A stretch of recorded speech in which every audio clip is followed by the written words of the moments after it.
Baik, bismillahirrahmanirrahim. Assalamualaikum warahmatullahi wabarakatuh. Perkenalkan, nama saya Fitri Rujana dengan NPM 2231060066. Saya dari kelas 6H.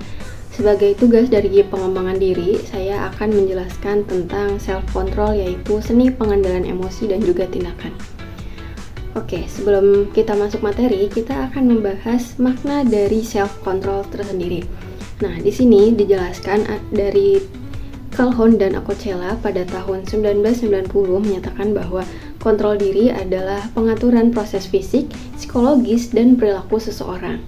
Nah, ini juga mencakup kemampuan individu untuk mengolah dirinya agar tidak terjerumus ke hal-hal yang negatif. Kemudian, teori Baumeister dan Boden pada tahun 1998, mereka menekankan pada pentingnya faktor kognitif, yaitu di mana setiap individu pasti menggunakan pikiran mereka dan pengetahuannya untuk mengatur perilaku mereka. Kemudian ada 3 aspek dalam self-control ini. Yang pertama ada behavioral control atau pengendalian perilaku. Ini merupakan kemampuan untuk mengatur tindakan agar sesuai dengan situasi. Kemudian yang kedua ada cognitive control, yaitu pengendalian kognitif yang melibatkan penggunaan pikiran dan pengetahuan untuk mengelola perilaku yang sudah dijelaskan di teori sebelumnya tadi. Kemudian yang ketiga ada decisional control atau pengendalian keputusan, di mana kemampuan untuk membuat keputusan yang tepat dan bertanggung jawab agar tidak salah sasaran.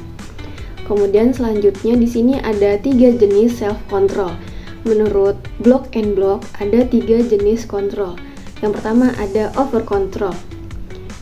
Nah, over control ini merupakan suatu sikap kontrol diri yang berlebihan sehingga setiap individu itu merasa kesulitan dalam mengekspresikan dirinya. Kemudian yang kedua ada under control.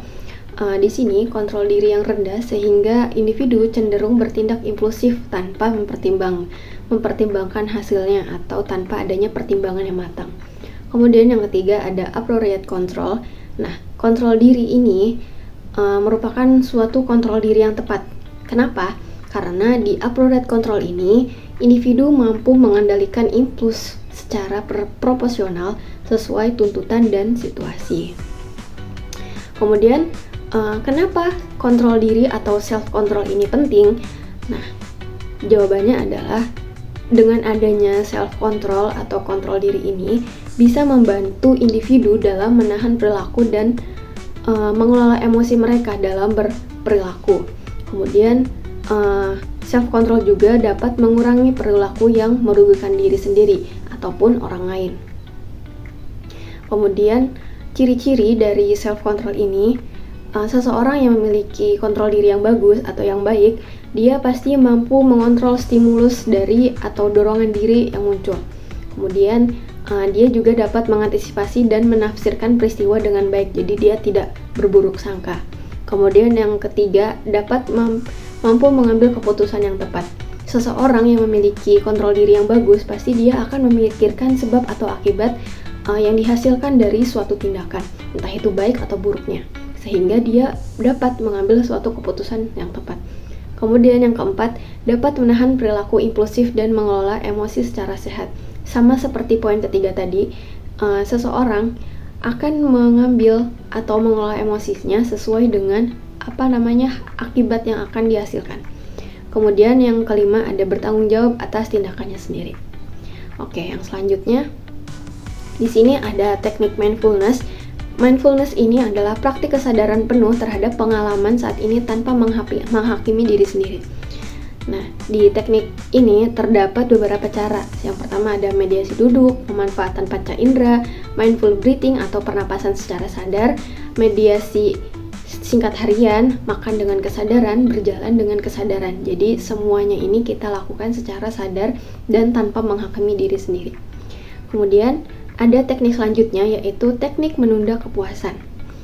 Di sini ada 2 metode, yaitu metode SMART dan metode 5 minutes.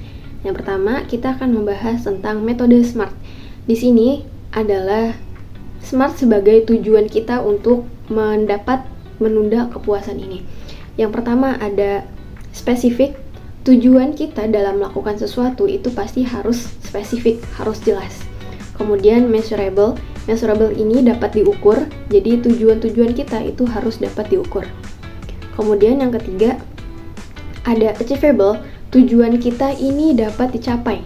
Kemudian yang keempat ada relevant, tujuan ini harus relevan dengan nilai dan prioritas kita.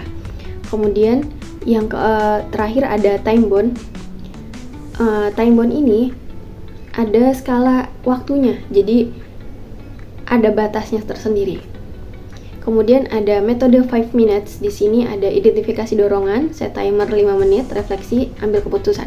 Jadi untuk metode 5 minutes ini kita harus memiliki waktu tersendiri untuk mengambil keputusan dengan cara mengatur waktu minimal 5 menit.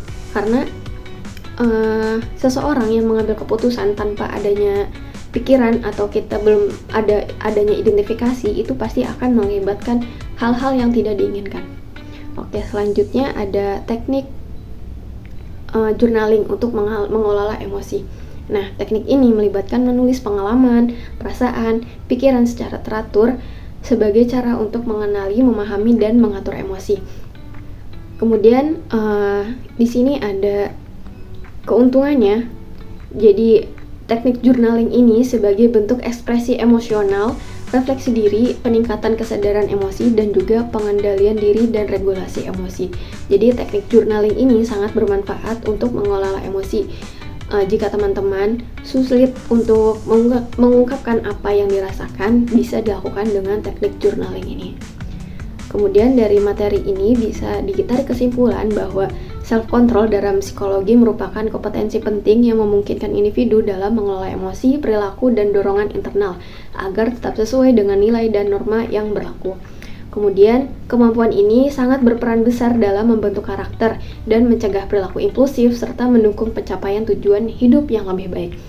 Mungkin itu saja yang dapat saya sampaikan. Terima kasih banyak. Wassalamualaikum warahmatullahi wabarakatuh.